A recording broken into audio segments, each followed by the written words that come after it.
أعوذ بالله من الشيطان الرجيم بسم الله الرحمن الرحيم فتول عنهم يوم يدعو الداعي إلى شيء نكر خش عن أبصارهم يخرجون من الأجداث كأنهم جراد منتشر مهطعين إلى الداع يقول الكافرون هذا يوم عسر صدق الله العظيم.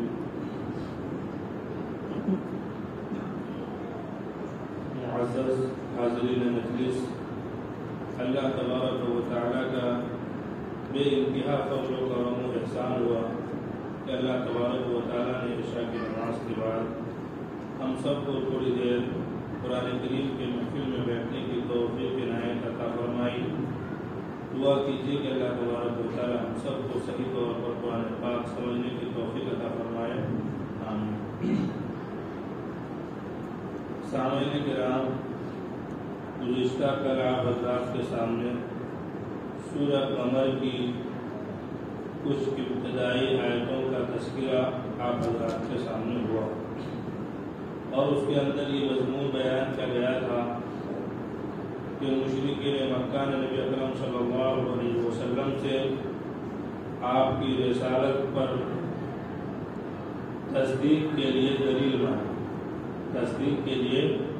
دلیل مانگا اور اللہ تبارک و تعالیٰ نے چاند کے 2 ٹکڑے کر کے دکھا دیے، مگر پھر بھی وہ مشرکین مکہ جس کا دل سخت تھا انہوں نے اس آنکھوں دیکھے واقعات کو جھٹلا دیا اور یہ کہا کہ ہم پر جادو کر دیا گیا.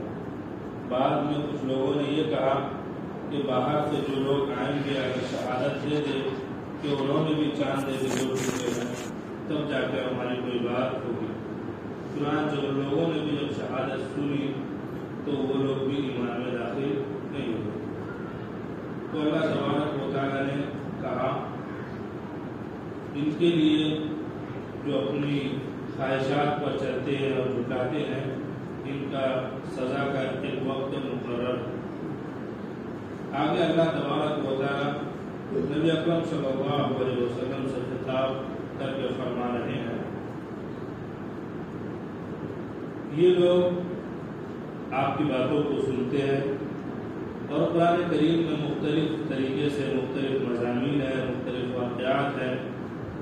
اگر قرآن کریم کو کوئی بھی انسان تعصب کے نظر سے ہٹا کر سچے دل سے پڑھے گا، اس کے معنی مطلب کو سمجھے گا تو یہ قرآن اس کو سیدھے راستے پر چلا. اس کے اندر بالکل حکمت بھری باتیں ہیں، عقل میں آنے والی باتیں ہیں. اگر تعصب کے نظر سے ہٹا کر قرآن شریف آدمی پڑھے سمجھے تو یہ قرآن اس کو سیدھے راستے پر لے کر آ جائے گی. آپ کچھ سمجھا رہے ہیں، آپ کی باتوں کو سنی انسنی کر رہے ہیں، دلیلیں دیکھ رہے ہیں، دلیلیں دیکھنے کے بعد سنی انسنی کر رہے ہیں، تو لہذا آپ زیادہ فکر میں مت ہوئے، زیادہ ٹینشن مت لیجیے، ان کے چکر میں زیادہ مت پڑیے. آپ ان سے منہ پھیر لیجیے. یہ لوگ آپ سے اعراض کر رہے ہیں، آپ بھی ان سے رخ موڑ لیجیے. اللہ تبارک و تعالیٰ نے اکرم صلی اللہ علیہ وسلم کو اس طریقے کے جملے کئی بار کہے. اکثر صورتوں میں اس کا تذکرہ ہوتا ہے کہ آپ دین کی دعوت دیے لوگ نہیں مانے. تو نبی اکرم صلی اللہ علیہ وسلم جو دین کی دعوت دیتے تھے، اب ادھر سے جب لان کال ہوتا تھا، بات نہیں مانتے تھے، گالم گلوچ ہوتا تھا، برا بھلا کہا جاتا تھا، کبھی آپ کو ستایا جاتا تھا. تو ان چیزوں کو دیکھ کر نبی اکرم صلی اللہ علیہ وسلم بڑے مغموم ہوتے تھے، فکر مند ہوتے تھے کہ کس طریقے سے یہ جہنم سے بچ کر جنت میں جانے والے جائیں. پر ٹینشن فکر مند ہے. تو اللہ تبارک و تعالیٰ اس طریقے کے تسلی والے جملے نبی اکرم صلی اللہ علیہ وسلم سے کئی بار قرآن میں تذکرہ ہوا. فتول عنہم، آپ ان سے کیا کر لیجیے، منہ موڑ لیجیے، رخ پھیر لیجیے.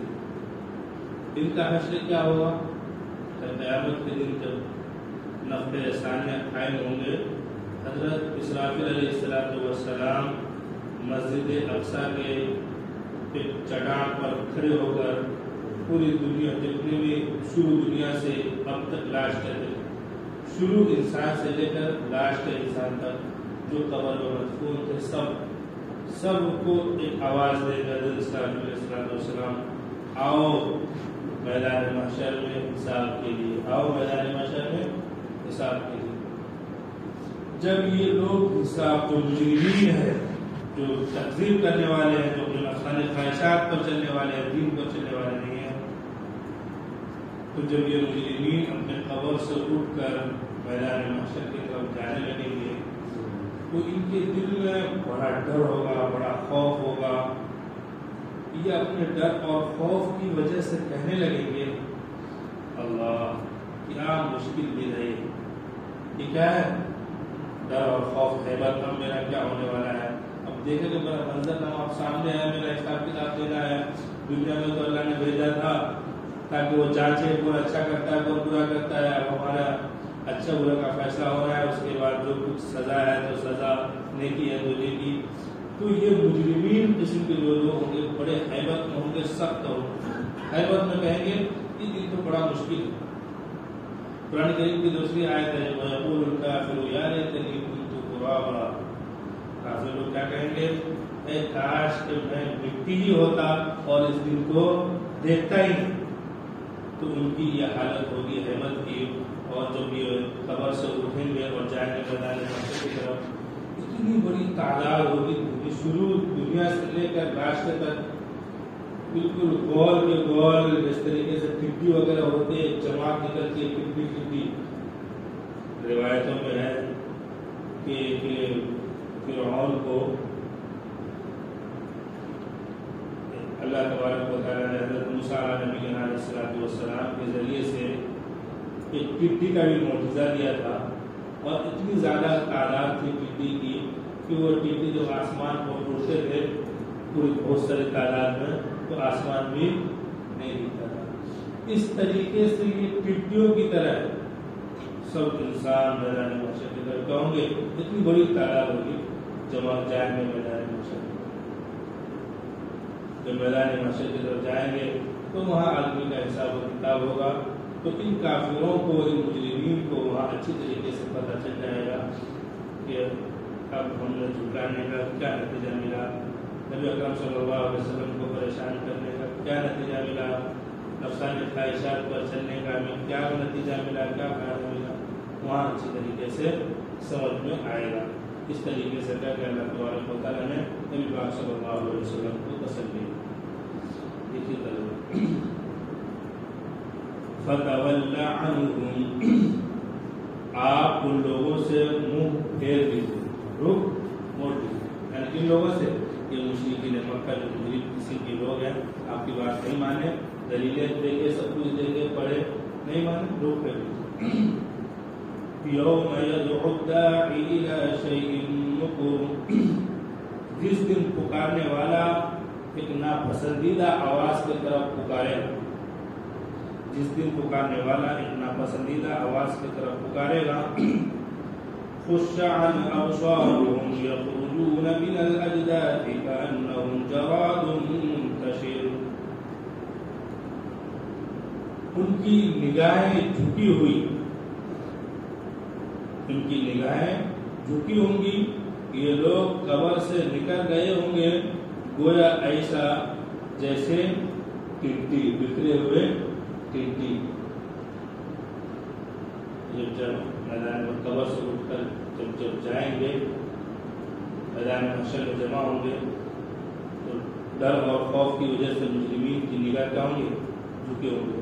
دنیا میں کوئی انسان چوری کر لیتا ہے، پتہ چل جاتا ہے کہ یہ انسان چور ہے، تو وہ منہ چھپائے پھرتا ہے، لوگوں میں بہت بڑی تعداد میں ہے، مجھے وہ نہیں دیکھے، مجھے وہ نہیں دیکھے، مجھے یہ نہیں دیکھے، نیچے جھکا کے جاتا ہے تاکہ تھوڑا سا کوئی کام بن جائے، فیصلہ ہو جائے، کم سزا ملے، میں بھاگ کے واپس ہو جاؤں۔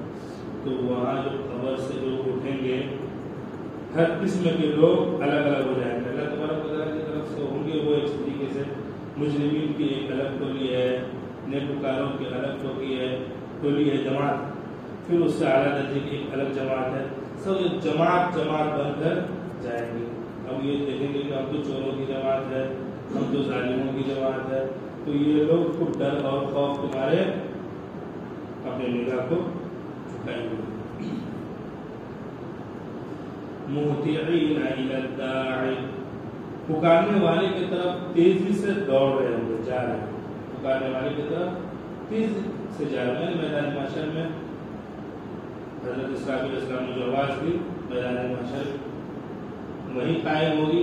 عام طور پر روایتوں سے پتہ چلتا ہے میدان محشر شام کے علاقے میں قائم ہوگی اور فلسطین کے علاقے میں قائم ہوگی، تو دوڑ کر جائیں گے۔ اب یہ روایت تو صاف طور پر ہم لوگ بھی پڑھے، کئی بار گزر چکے آپ حضرات کے سامنے بھی، کہ سورج انسان سے دو میل کی دوری پر ہوگی۔ کتنے میل کی دوری پر؟ 2 میل کی دوری پر ہوگی۔ تو انسان سورج کی تپش کی وجہ سے کوئی گھٹنے کے پر پسینہ میں ہوگا، کوئی ٹخنا، کوئی گھٹنا، کوئی کمر، کوئی گلے تک، کوئی پورا پسینہ میں کیا ہوگا؟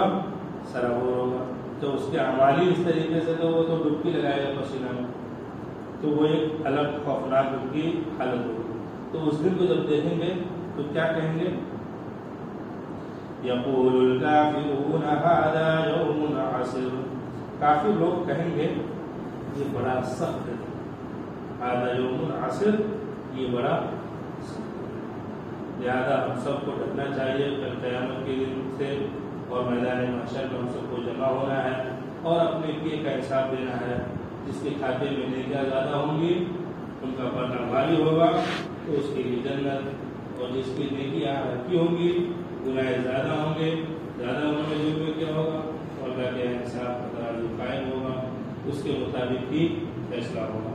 دعا کیجیے اللہ تبارک و تعالیٰ ہم سب کو آخرت کی تیاری کرنے کی توفیق عطا فرمائے۔ آمین۔